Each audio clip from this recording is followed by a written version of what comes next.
No vídeo de hoje, piores investimentos no mercado financeiro, nós vamos analisar alguns tipos de ativos que são comumente oferecidos aos investidores, seja ele iniciante ou até aos mais experientes. E para isso nós vamos tratar de algumas observações importantes antes de decidir investir em determinados ativos, analisar algumas dessas opções e informar sobre suas principais desvantagens e alertar os investidores sobre algumas armadilhas presentes no mercado financeiro. Mas antes de iniciar, eu gostaria de dar as boas-vindas a mais um vídeo do Rota do Dividendo. Para você que ainda não conhece o canal, assista ao vídeo até o final e caso ele te ajude de alguma forma em sua trajetória como investidor, considere se inscrever, deixar seu like e compartilhar para que esse vídeo ajude a mais pessoas. E iniciamos o vídeo de hoje com algumas premissas e observações importantes, e é necessário que você fique atento a elas. Em alguns investimentos que iremos tratar nesse vídeo, pode existir a figura do assessor de investimento ou até mesmo do gerente da instituição financeira.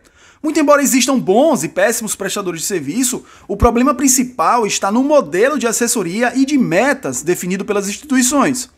No modelo de comissão ou commission-based, as instituições financeiras e assessores são remunerados por meio de taxas e comissões cobradas dos investidores em cada transação ou pela recomendação de produtos financeiros específicos. Isso pode resultar em um conflito de interesse, onde os interesses das instituições e dos profissionais envolvidos podem não estar alinhados com os melhores interesses dos investidores. Esses modelos de negócios, baseados em comissões, podem levar a uma pressão por vendas de produtos financeiros que talvez não sejam os mais adequados para os investidores, mas que geram maiores lucros para as instituições. Isso pode resultar em custos elevados, baixa rentabilidade e uma experiência desfavorável para os investidores. Embora os profissionais possam ser honestos, é impossível negar que eles estão imersos em um modelo de comissão que varia de acordo com os produtos que oferecem.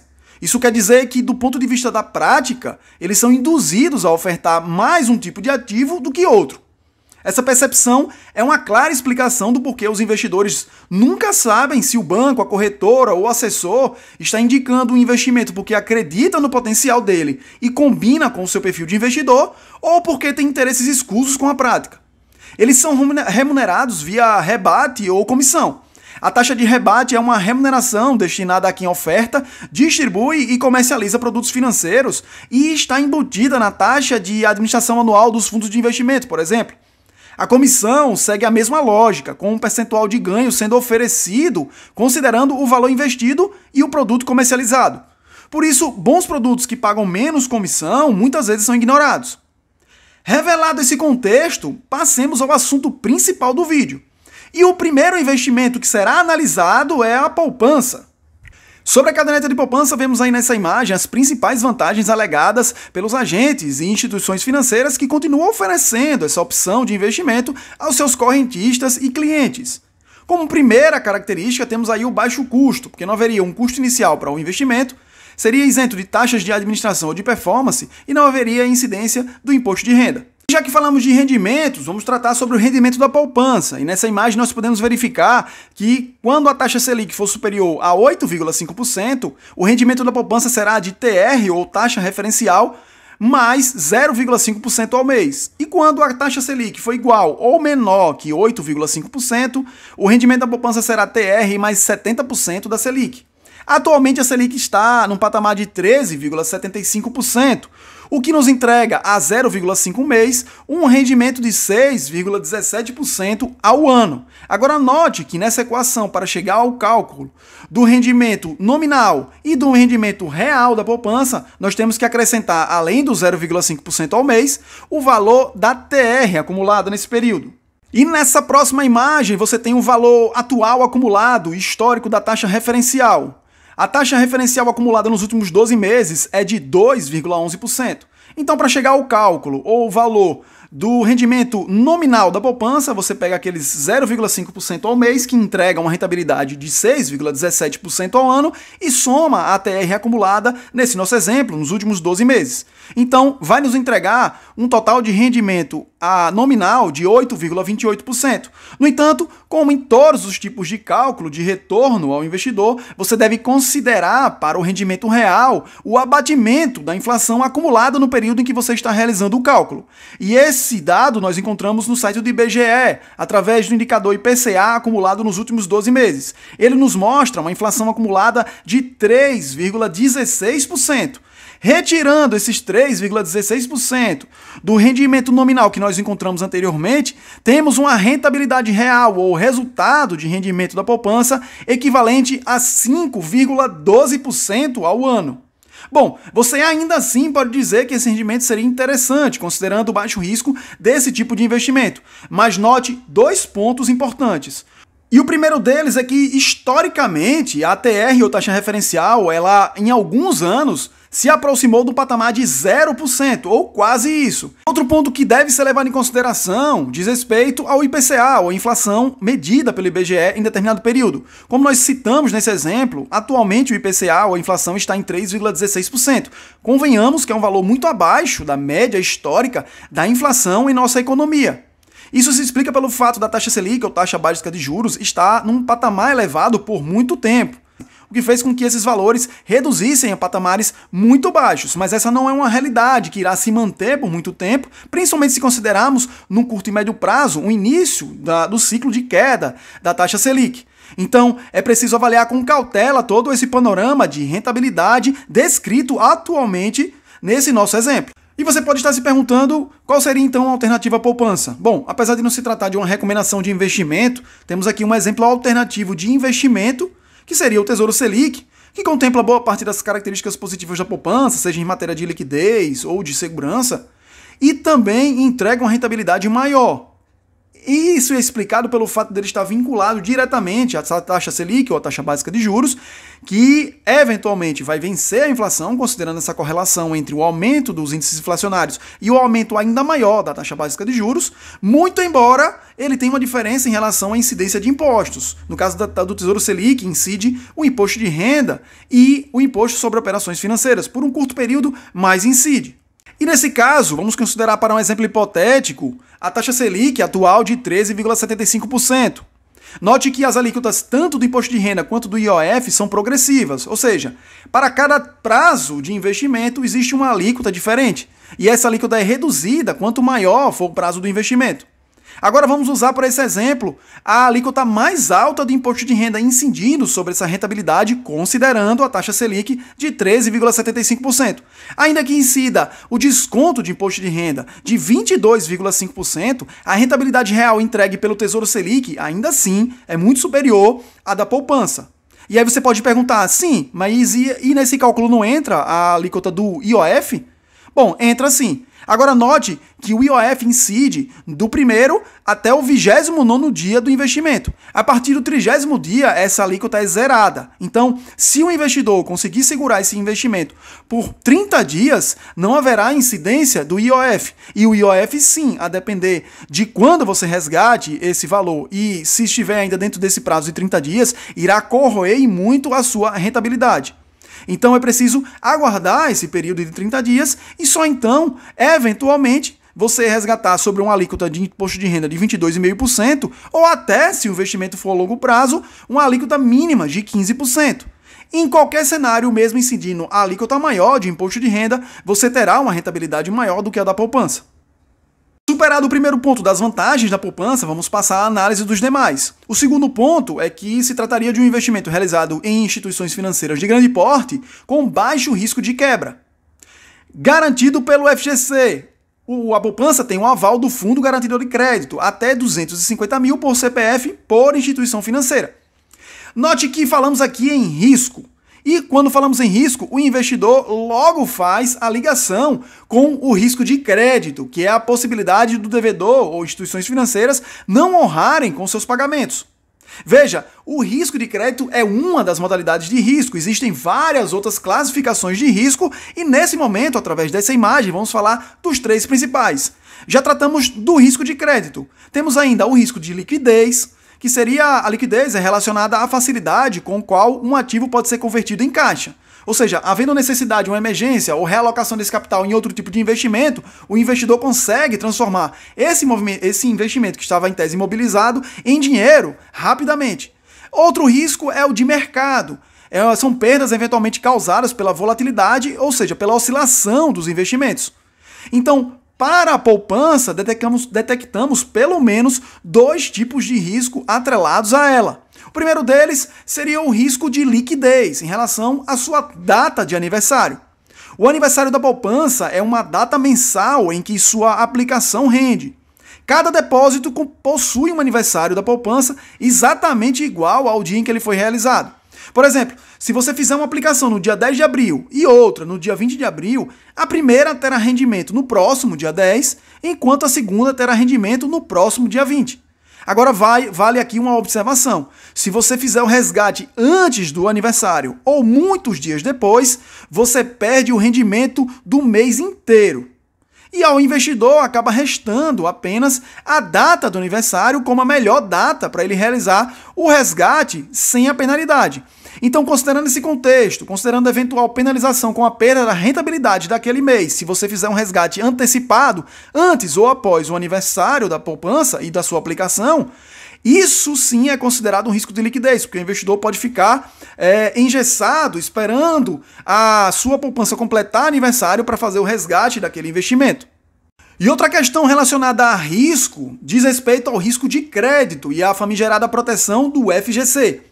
O FGC, ou Fundo Garantidor de Crédito, funciona como uma espécie de seguro. Ele protege alguns tipos de investimento e depósitos feitos em bancos e corretoras.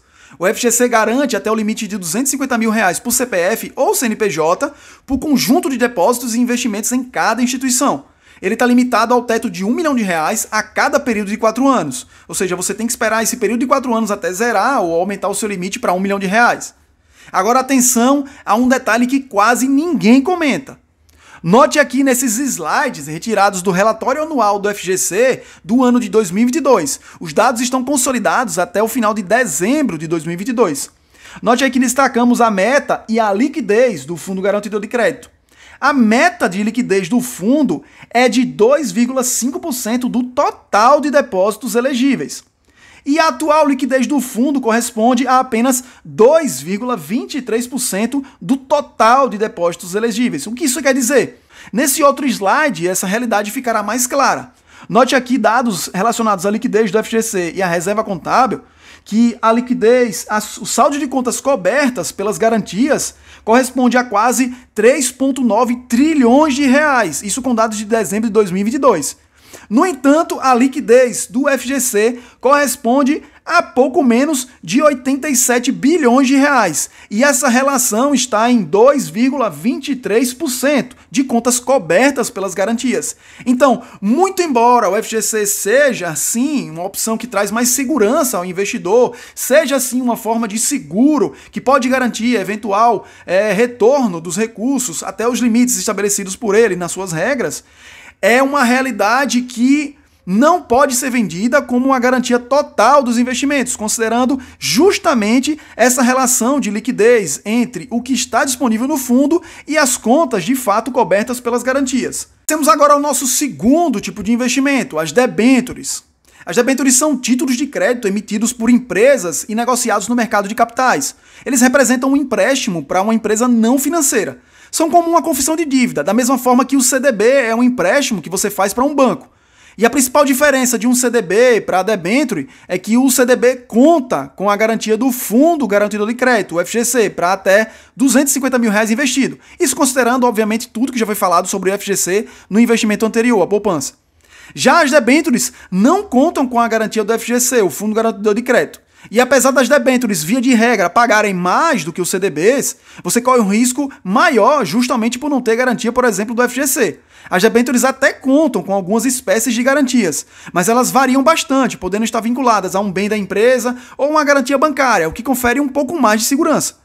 Mesmo assim, você tem que gastar um tempo, caso vá investir numa debênture, para estudar essas garantias e avaliar se faz sentido a relação risco-retorno, o quanto de risco você está correndo para o retorno que você terá nesse investimento. Outro ponto negativo são os prazos de vencimento dos títulos. As debêntures geralmente variam com vencimentos de 3 a 7 anos. Isso significa que seu dinheiro fica retido, sem a possibilidade de resgate, durante todo o período e, se precisar dos recursos, o investidor terá de recorrer ao mercado secundário em busca de algum interessado em comprar seus papéis. E prazos mais alongados também significam riscos relativamente maiores. Não só pelo seu dinheiro ficar preso lá, mas também o risco de insolvência da própria companhia, por exemplo. E outro ponto negativo das debêntures é a comparação com a renda variável, porque os riscos são semelhantes e já que a gente não tem cobertura do FGC, não conta com a liquidez imediata em razão dos prazos alongados, e já que você está investindo em companhias que estão listadas na Bolsa de Valores via de regra, se é para correr um risco um pouco maior, por que fazer isso na renda fixa ao invés da renda variável? Já que a renda fixa limita o ganho e a renda variável não. Esse é um dos principais motivos que fazem das debêntures um investimento não atrativo quando comparado às opções semelhantes no mercado financeiro. E nessa comparação com a renda variável, ainda existe um ponto relevante, já que o risco é um pouco maior quando comparado ao investimento em ações da própria empresa, por exemplo, emissora das debêntures. Você pode perceber que se essa empresa apresentar resultados consistentes durante o período do empréstimo das debêntures, você tem a possibilidade de ter um retorno muito maior simplesmente investindo nas ações dessa empresa do que em suas debêntures. Pense nisso quando for realizar seus investimentos. E nosso terceiro tipo de investimento seriam os títulos de capitalização, e aqui vai um resumo do conceito. Os títulos de capitalização são aplicações programadas, normalmente oferecidas por bancos, durante um prazo pré-determinado. O proprietário do título também tem o direito a concorrer a sorteios de prêmios em dinheiro. Um valor é aplicado de forma única ou mensal e sua rentabilidade costuma estar associada à taxa referencial. A TR é aquela que era utilizada no cálculo de rentabilidade da poupança, lembra no primeiro exemplo? Em algum momento da sua vida você já deve ter ouvido falar em títulos de capitalização. É uma prática muito comum entre os bancos e muitos gerentes indicam esses títulos para os seus clientes. E agora nós vamos analisar os principais aspectos relacionados aos títulos de capitalização, e o primeiro deles seria a falácia da poupança forçada. Entre os principais argumentos usados pelos bancos para a venda desses produtos está o fato de os títulos de capitalização ajudarem o aplicador a guardar dinheiro, pois o titular precisa realizar pagamentos para continuar com o direito de participar nos sorteios. Contudo, mesmo que o titular acabasse acumulando um dinheiro que de outra forma ele teria gasto, é provável que ele também gaste esse capital acumulado posteriormente. A motivação de guardar dinheiro deve ser embasada em objetivos financeiros reais, como garantir uma aposentadoria, um bom patrimônio e adquirir algum bem. Dessa forma, quem tem dificuldades para guardar dinheiro deve se conscientizar da importância de economizar e não buscar incentivos errados para isso. A mudança parte do próprio indivíduo. O segundo ponto é uma rentabilidade inexistente. Veja bem, a atualização monetária ocorre com base na taxa referencial, ou TR. No entanto, vale lembrar que, na maioria das vezes, o valor para a TR foi igual a zero, isso historicamente falando. Sua rentabilidade é inferior, inclusive, à da caderneta de poupança, nesse caso já tratando dos títulos de capitalização. A baixa liquidez é outra característica inerente aos títulos de capitalização. Primeiro porque muitos desses títulos contam com um prazo de carência onde o resgate antecipado não é autorizado. Encerrado esse período de carência, mesmo autorizado o resgate antecipado, ele não ocorre de forma imediata. Além disso, temos a questão dos custos elevados. Qualquer resgate anterior ao fim do prazo de vigência pode gerar a retenção de parte do valor a ser resgatado, por meio do fator de desconto. O percentual é variável, mas há certeza de perda em relação ao montante inicial aportado. E ainda tratando sobre custos, temos a cota de carregamento e a cota de sorteio. As cotas de carregamento são reservas efetuadas para cobrir os custos e despesas operacionais e administrativas. Já as cotas de sorteio são utilizadas para custear os prêmios que serão distribuídos nos sorteios. Como exemplo, nesse cenário hipotético, para cada pagamento de R$100, apenas R$70 iriam ser de fato remunerados. Os outros R$30 seriam utilizados para o carregamento, R$10, e sorteio, R$20. Os percentuais podem variar a depender da instituição financeira. E não podemos esquecer que, caso haja lucro no resgate do título de capitalização, esse lucro será tributado. Agora, tratando especificamente sobre os sorteios de prêmios, mesmo que possa parecer tentador participar desses sorteios, é preciso lembrar que a maioria dos participantes não irá ganhar nada devido às baixíssimas probabilidades do seu título ser sorteado. Então, como podemos perceber, aplicar em um título de capitalização não é uma boa alternativa para o investidor. Apesar de existir a possibilidade de ser ganhador dos prêmios, a probabilidade é mínima. E essa parece ser a única vantagem desse produto. Resumindo, o título de capitalização é loteria e não investimento. E o próximo tipo de investimento a ser analisado são os CDB, agora aquele CDB dos bancões. A sigla CDB designa um título bastante conhecido na renda fixa brasileira, o Certificado de Depósito Bancário. A aplicação geralmente é oferecida por bancos para captação de fundos e trazem retorno ao investidor por meio de uma taxa definida no momento da contratação. Pode ser pré ou pós-fixado. Nesse momento e nesse contexto do vídeo, nós tratamos daqueles CDBs oferecidos pelos gerentes dos bancos, dos grandes bancos, com a promessa de exclusividade e altos rendimentos, quando em verdade eles pagam um percentual do CDI ou juros que em termos reais ficam abaixo inclusive da poupança, por incrível que pareça. Já que falamos sobre comparação entre investimentos, vamos trazer um exemplo hipotético aqui para você entender a dinâmica da comparação. Bom, aqui temos um CDI de 13,65% atualmente, no mês de julho de 2023. Considere dois tipos de aplicação, um CDB de bancão e a poupança. Lembre que a poupança, o cálculo de rentabilidade dela é feito considerando que a Selic hoje está em 13,75%, é taxa referencial ao TR mais 0,5% ao mês. Já o CDB desse exemplo paga aí 60% do CDI, como já dito, um CDI de 13,65%. Então, no caso do CDB, temos uma rentabilidade nominal, equivalente a 60% do CDI, de 8,19%. A rentabilidade real é a rentabilidade nominal deduzida da inflação do período acumulada. Então temos aí 5,3% ao ano. Agora lembre que em relação a esse CDB e ao lucro, vai incidir ainda a alíquota do imposto de renda.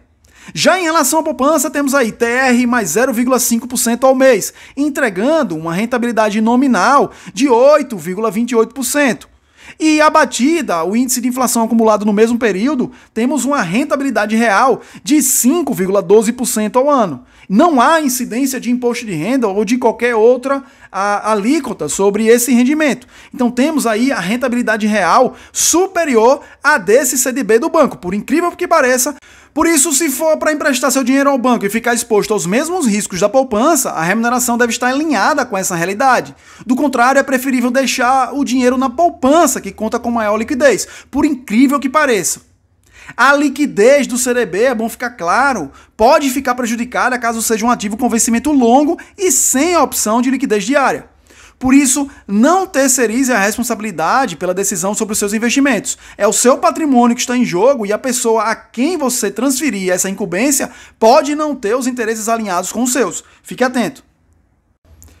E agora vamos analisar os fundos DI. Um fundo DI é um tipo de fundo de investimento referenciado, ou seja, cuja rentabilidade acompanha um indicador específico, nesse caso, o CDI, os Certificados de Depósito Interbancário, acompanhando a variação da taxa básica de juros, a Selic. Ou seja, é um fundo que investe em títulos públicos federais vinculados à taxa Selic, ou taxa básica de juros, e tem como parâmetro o CDI, que é uma taxa de certificados de depósito interbancário que fica muito próxima, quase igual à taxa Selic.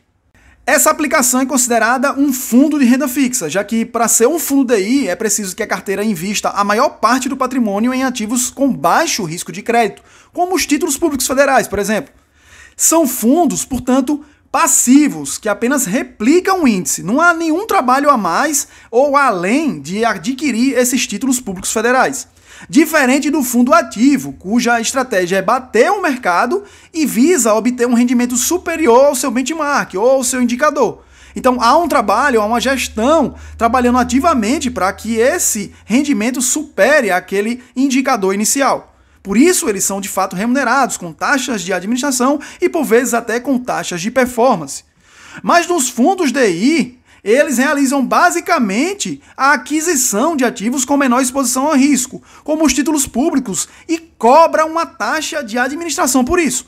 Então a pergunta que fica é: faz algum sentido para você pagar taxas que diminuem sua rentabilidade apenas por preguiça ou comodidade, quando você mesmo poderia, de forma simples e direta, realizar esses mesmos investimentos e aumentar o seu retorno? Então vamos agora a um exemplo que vai deixar isso muito mais claro. Temos aqui uma imagem do site da Caixa Econômica Federal, trazendo aí a descrição de um fundo de investimento de renda fixa que em sua descrição já diz que ele conta com uma carteira conservadora composta integralmente por títulos públicos federais e com performance atrelada à taxa básica de juros, a Selic. Destacada aí também temos a taxa de administração cobrada por esse fundo, apenas para fazer a aquisição desses títulos públicos federais. Uma taxa de administração de 1,70% ao ano. Obviamente, essa taxa de administração vai influenciar diretamente e de forma negativa na sua rentabilidade real. Aqui nós temos uma outra tela com um demonstrativo com o desempenho desse fundo de investimento nos últimos 12 meses, como destacado aí. A rentabilidade, destaca o relatório, é líquida de despesas, mas não de impostos. Nos últimos 12 meses, acumulada de 10,3%, portanto, já abaixo do seu indicador, que seria a taxa Selic.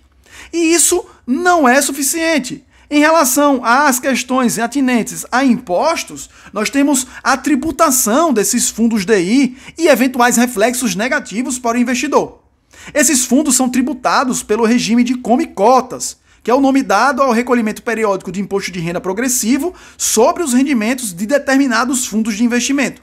A cada 6 meses é feita uma tributação automática sobre os ganhos apurados pelo investidor naquele período e a Receita Federal morde uma quantidade de cotas do cliente equivalente ao imposto devido que é retido na fonte. E aí nós temos uma consequência nefasta para os rendimentos do investidor. Como o pagamento antecipado do imposto reduz a quantidade de cotas detidas pelo investidor, o efeito prático é diminuir o ganho líquido no longo prazo, pois os juros são calculados sempre sobre um patrimônio cada vez menor. Então, faz sentido para você como investidor alocar o seu patrimônio num fundo DI apenas para que ele faça a aquisição de um ativo que você poderia muito bem adquirir de forma direta, pagando uma taxa de administração de quase 2% ao ano, com um regime tributário diferenciado por se tratar de um fundo de investimento que prejudica ainda mais a rentabilidade ao final desse prazo de investimento. Bom, para mim isso não faz o menor sentido. Espero que você consiga refletir melhor se considerar investir em fundos DI. E agora vamos falar sobre o nosso último tipo de investimento, os COIs, ou Certificados de Operações Estruturadas, um nome pomposo para explicar algo que é simples e prejudicial ao investidor. Extraindo o seu conceito diretamente do site da B3, nós temos que os certificados de operações estruturadas são um instrumento inovador e flexível que mescla elementos da renda fixa e da renda variável. Traz ainda um diferencial de ser estruturado com base em cenários de ganhos e de perdas. Vamos falar mais adiante sobre esses cenários. Selecionadas de acordo com o perfil de cada investidor. Talvez isso não seja de fato uma realidade.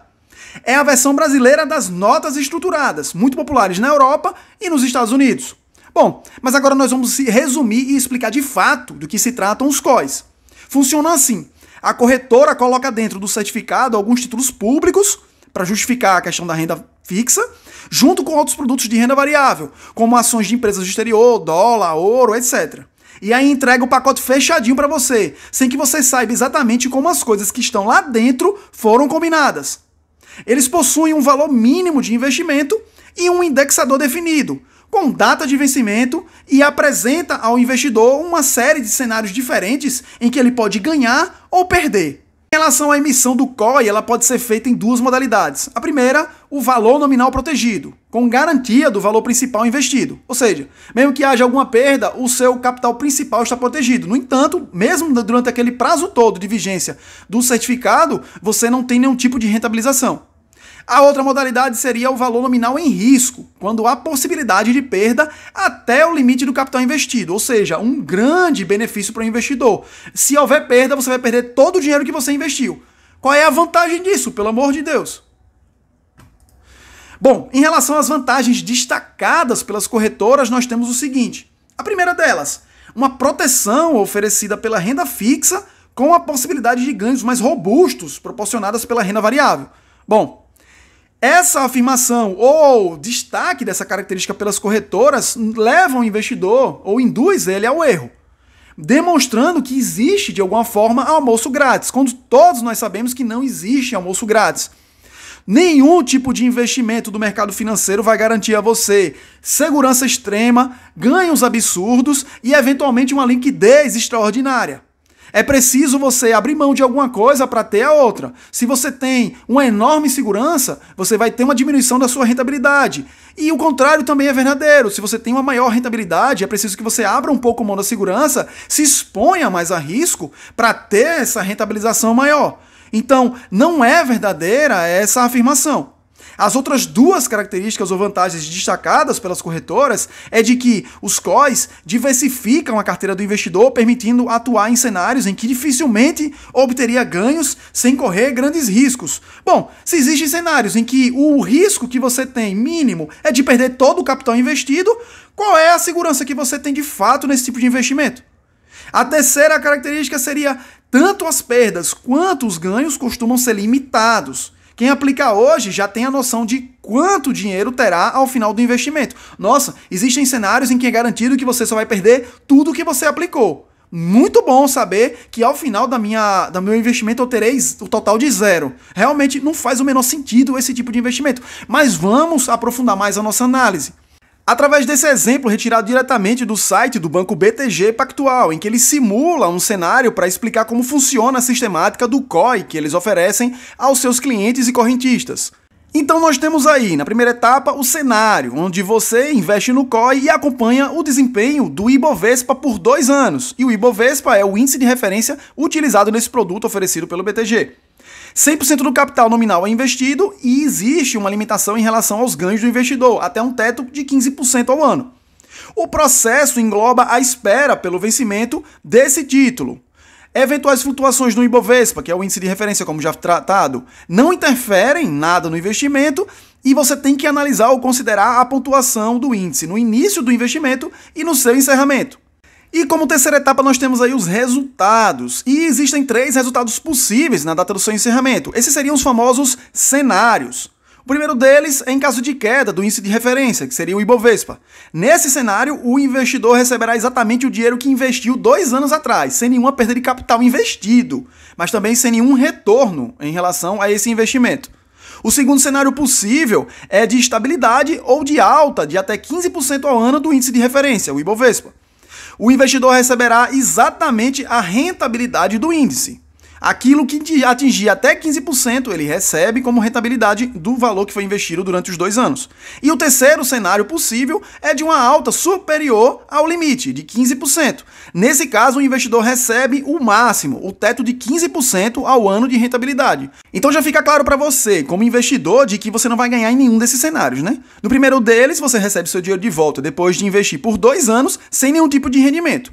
No segundo cenário, você tem até algum tipo de rendimento, mas muito abaixo de outras opções no mercado, considerando esse período de 2 anos, né? E no terceiro cenário, ainda que o índice de referência, que é o Ibovespa, tem uma elevação muito grande, você tem um limitador de ganhos estabelecido pelo próprio tipo de investimento. Então, nesse caso, talvez, com sorte, você consiga superar pelo menos a inflação acumulada no período. E como se não bastassem todas essas situações já levantadas nesse nosso exemplo hipotético, temos agora que falar mais aprofundadamente sobre as desvantagens do COI. Sim, existem mais desvantagens relacionadas aos certificados de operações estruturadas. A primeira delas é que, apesar de terem como principal atrativo a possibilidade de aplicar em ações, que são um mercado arriscado, os COIs quase sempre ganham uma carinha de renda fixa para o investidor brasileiro. Isso acontece porque uma parte dessas operações oferece o chamado capital protegido. Quer dizer que se o investimento der errado, por exemplo, se o índice de referência cair ao invés de subir no período, o investidor recebe o valor inicial de volta, mas alerto, sem nenhum rendimento e nenhuma correção pela inflação. É o famoso, se der ruim, nem deu tão ruim assim. A corretora pode te dizer isso. E nunca é demais lembrar que se o investimento não é corrigido nem pela inflação, ele gerou prejuízo e não lucro ao longo do tempo. O investidor recebe de volta o mesmo valor nominal e não real. O real é menor. Pior ainda que o prazo dos COIs costuma ser em média de 3 anos. Então imagine receber seu dinheiro de volta, sem nenhuma correção, depois de 36 meses. É surreal esse tipo de investimento. Outro ponto. Quando se vai investir em qualquer ativo, uma coisa básica é calcular o retorno esperado, e essa é justamente a informação a que o investidor não tem acesso quando compra um COI. As instituições financeiras até dizem quais são os cenários de ganho e de perda esperados, mas omitem as probabilidades de cada um desses cenários se concretizar. Um estudo realizado pela FGV indicou que 252 dos 284 COIs avaliados renderiam pouco ou nada para o risco corrido com o investimento. Apenas 32 de um total de 284 COIs ofereceram um retorno esperado maior que o do título de tesouro prefixado disponível no momento da emissão do COI. Além disso, o estudo concluiu que nos 32 COIs que poderiam oferecer uma rentabilidade decente ao investidor, o risco de perda é tão grande que seria melhor investir na bolsa seguindo o índice Bovespa. Isso tem relação direta com a análise do custo de oportunidade por parte do investidor, que é o valor ou benefício que você abre mão ao fazer uma escolha. Ou seja, é o que você perde ao escolher uma coisa em detrimento de outra. Segundo esse raciocínio, para investir em um COI, você deixou de investir em outras opções do mercado que contavam com maior liquidez, maior rentabilidade e até maior segurança. E para isso, ele deveria remunerar melhor que essas opções, considerando os riscos a que você está se expondo. E essa não é a realidade. Os COIs, no outro ponto, têm prazo definido, geralmente de 1 a 5 anos, e nesse período o investidor não consegue mexer no dinheiro de jeito nenhum. O nome disso é falta de liquidez. E tudo bem abrir mão da liquidez, desde que isso te garanta um retorno maior do que aquele oferecido por um investimento que te permite resgatar o dinheiro a qualquer momento. Algumas corretoras até recompram, em alguns casos, o COI do investidor que está desesperado para ter seu dinheiro de volta. O problema é o quanto elas cobram para isso. Em uma reclamação no site Reclame Aqui, um responsável pela área de qualidade e de atendimento da XP escreveu que o investidor pode perder mais de 50% do capital caso solicite o resgate antecipado. É óbvio que pode haver uma variação de uma corretora para outra em relação a esses valores, mas a certeza é de que o investidor sempre será penalizado. E sim, existe uma outra pegadinha no COI. Como ele é uma operação que arranja diversos investimentos, fica praticamente impossível saber o quanto as instituições financeiras estão cobrando para vender essa cesta. Diferentemente de fundos, em que os gestores são obrigados a dizer quanto cobram para administrar o dinheiro do cliente, no COI, essa taxa é muito bem escondida na estrutura do produto. Ainda como comparação, se o investidor for comprar ações em bolsa, sabe que vai pagar corretagem e emolumentos a B3. Esses custos são públicos. No COI, eles não são. E não se iluda, mesmo que o investidor tenha prejuízo, as operações são estruturadas de modo a garantir lucro para as instituições financeiras. A complexidade desses produtos é utilizada pelos emissores para atrair compradores desavisados e, ao mesmo tempo, produzir produtos com margens de lucro elevadas. O fato é que existem milhares de investidores com COIs em suas carteiras e, às vezes, em um grau de concentração preocupante. Provavelmente a grande maioria comprou o COI sem entender direito o retorno esperado dele. Apenas com o entendimento das premissas básicas sobre investimento, já seria possível para esse investidor descartar essa modalidade de ativo. Por isso, seja cauteloso com seu dinheiro. Por hoje é isso, se inscreva em nosso canal e até o próximo vídeo.